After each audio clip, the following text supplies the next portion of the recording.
말이 돼요, 이게?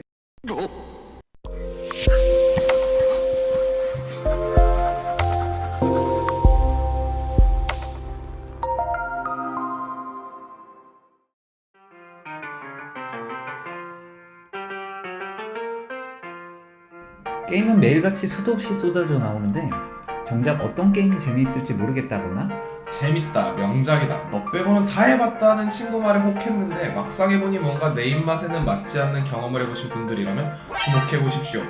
게임에 대해 낱낱이 진단하고 궁금증과 답답함을 풀어드릴 게임 리뷰 전문 채널 개브란스가 여러분의 게임 선택에 대한 고민을 조금이나마 해결해드리도록 하겠습니다. 세상의 모든 게임을 진단한다. 게임 응급실 개브란스가 처음으로 진단하는 게임은 과연 무엇일까요? 궁금하죠? 나도 궁금해요.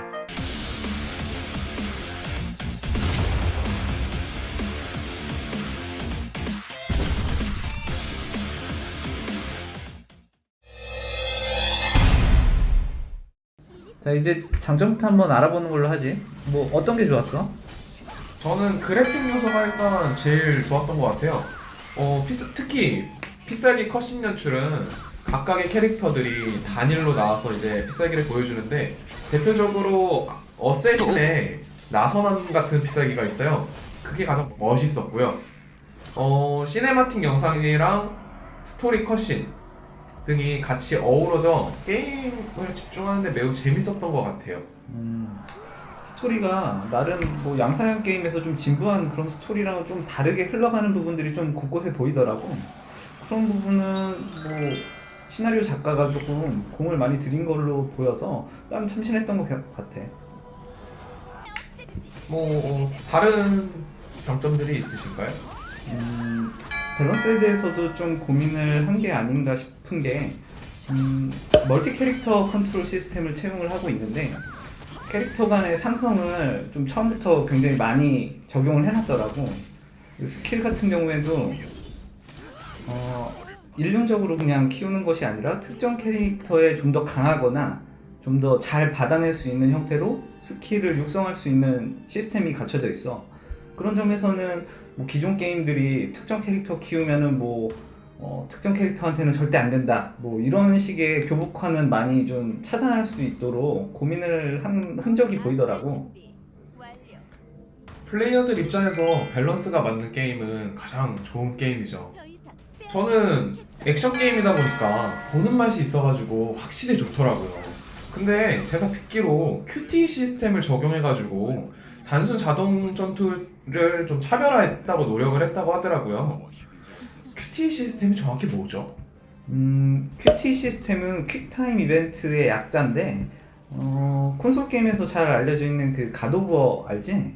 거기서 많이 사용했던 시스템이야. 그래서 특정 타이밍에 어떤 버튼을 누르면 굉장히 화려한 그 연출이 이제 발생하는 그 액션 게임에서의 그 시각적인 효과를 담당하는 시스템이라고 보면 될 것 같고, 모바일 게임에서는 이 부분을 굉장히 적극적으로 사용한 게임이 그렇게 많진 않았는데 아무래도 블레이드가 액션 게임을 강조한 그런 포인트가 있다 보니까 이런 부분을 좀 적극적으로 차용하게 된 것 같아. 그리고 과금이 요즘에 나온 게임들보다는 조금 그래도 양심적이었던 것 같아. 10연 가차를 한번 돌려봤는데 5성이 막 엄청 나오더라고. 그래서 살펴봤더니 5성 확률이 한 8% 정도 되는데 이게 아주 낮은 확률은 아니거든. 물론 키우다 보면은 6성 이상에서는 아마 굉장히 많은 뭐 레벨업에 투자가 필요할 거라고 보이긴 하는데 뭐 일단은 유저 입장에서는 뽑을 때 체감 만족도는 뭐 굉장히 높게 주고 있으니까 그런 부분은 되게 좋은 점이었다고 생각을 해.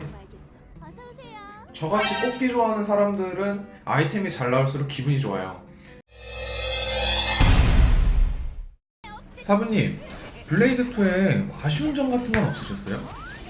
아쉬운 점 당연히 많지. 뭐 당연히 아쉬운 점이 있는데 제일 먼저 눈에 띈 게 나는 컨트롤 부분 있잖아.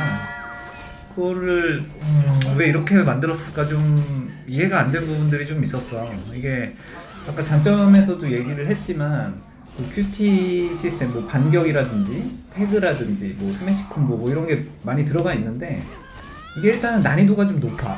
그래서 캐주얼 라이트 유저가 하기에는 내가 쓰고는 싶은데 마음을 먹고 기다리고 있어도 누르기가 되게 힘들단 말이야. 굉장히 짧은 시간이 지나가거든. 뭐 콘솔 게임이랑 직접 비교하기는 좀 애매하지만 QTE를 쓸 거였으면은 모바일 디바이스는 양손을 쓰는 게임이잖아. 뭐 패드를 쓰는 게임처럼 4가지 뭐 8가지 버튼을 동시에 누를 수 있는 구조가 아니라고. 근데 오른쪽에만 다 이 QT 버튼을 배치를 했어.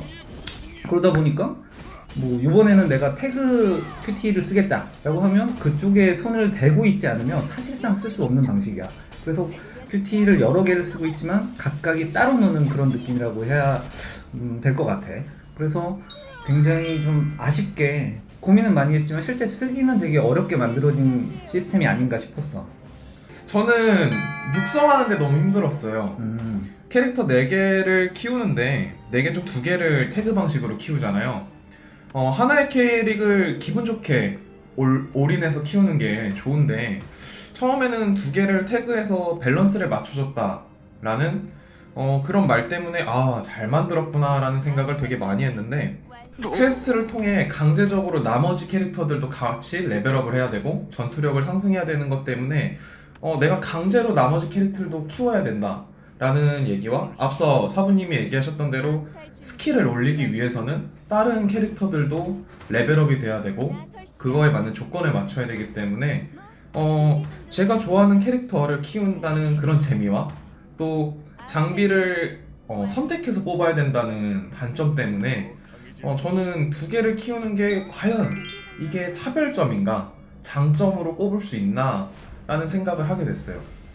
좀 선생님 얘기에 굉장히 나도 공감을 하는데 앞서서 얘기했듯이 캐릭터를 4개를 동시에 키울 수 있는 거는 사실 이 전략적인 측면에서 내가 더 다른 플레이어보다 또 부각을 뭐 나타내고 싶은 그런 부분이라든지 뭐 카운터를 치는 캐릭터를 어떤 걸 쓸 건지 이런 고민하는 재미를 준 것까진 좋은데 육성에 너무 많은 생각을 하게 만든 건 아닌가 싶은 거지. 너무 많은 고민을 하게 했고 선택지가 너무 많아. 이 부분은 마냥 좋게만 볼 수는 없는 것 같았어. 또 아쉬운 점이 있었는데 아마 이거는 대부분의 유저분들이 다 비슷한 생각을 하실 것 같아. 이 RPG의 컨텐츠 문제점은 굉장히 많이 예전부터 지적이 됐던 부분인데 양산형이라는 말 자체가 난 너무 안타깝거든. 이 게임도 결국은 뭐 반격 던전이라든지 점령전이라든지 약간 신선한 냄새를 풍기려고 했는데 결국은 크게 다르지 않거든. 대부분의 것들이 기존 게임들하고 너무 동일하고 물론 이게 나쁘다는 건 아니지만 전체적인 콘텐츠가 너무 다 봐왔던 시스템들로 구성이 돼 있어서 이 멀티 캐릭터 컨트롤 외에는 콘텐츠적으로 차별화는 크게 없었던 것 같아. 저도 게임을 플레이해보면서 이 다양한 컨텐츠를 보면서 내가 지금 새로 나온 게임을 플레이하는 건지 옛날에 있었던 게임을 플레이를 하는 건지 분명 신작품인데도 불구하고 예전에 했던 그 히트라는 게임이 많이 생각이 나면서 내가 이걸 해본 것 같다라는 생각이 너무 많이 들더라고요. 그게 굉장히 아쉬웠던 것 같아요. 종 선생 생각하기에는 이 과금 요소는 어땠던 것 같아? 저는 과금 요소가 매우 큰 단점으로 꼽았는데 저같이 돈 없는 학생들한테 아무리 가성비 좋은 패키지라고 눈속임을 해놔도 장비 레벨업 캐릭터별 레벨업 패키지를 무려 4개나 뿌려놨어요. 그것도 가격이 3만원, 7만원, 10만원 다 합쳐서 20만원 4개 80만원 말이 돼요 이게? 아니 이거를 학생들이 도대체 그 80만원 돈을 어디서 구할 거며. 그래서 이 많은 과금 요소 때문에 저 같은 무과금 유저들은 게임을 진입하는데 너무 어려울 것 같다는 생각을 하게 되더라고요. 그래서 이런 과금 요소들은 너무 많으니까 돈은 없고 과금은 하고 싶은데 어떻게 해야 될까요? 굉장히 좋은 지점을 지적한 것 같고 이 게임은 결국은 조금 연령대가 있는 플레이어들한테 조금 어필할 수 있는 게임으로 생각이 되는데 대부분의 아저씨들이 게임을 할 때는 그냥 과금을 하는 맛 자체를 주는 것도 중요하다고 생각을 하는데 얘기했던 대로 너무 많은 캐릭터를 동시에 키워야 되고 그거를 동시에 키우지 않으면은 실제적인 최대 효율을 뽑아낼 수가 없다 보니까 내가 돈을 어디에 썼을 때 가장 효율이 좋은지를 너무 많이 고민을 하게 만드는 게 되게 아쉬운 점이었던 것 같고, 그런 부분에서 과금을 하는 것까진 좋지만 좀 즐겁게 과금을 할 수 있는 형태로 만들었어야 되지 않나. 그래서 전체적으로 아쉬운 부분들이 좀 있었던 것 같아. 그래서 일단은 여기까지 뭐 블레이드 2의 장점이랑 단점에 대해서 좀 알아봤는데, 마지막으로 종합해서 우리가 내릴 수 있는 진단에 대해서 한번 정리해 보도록 할까?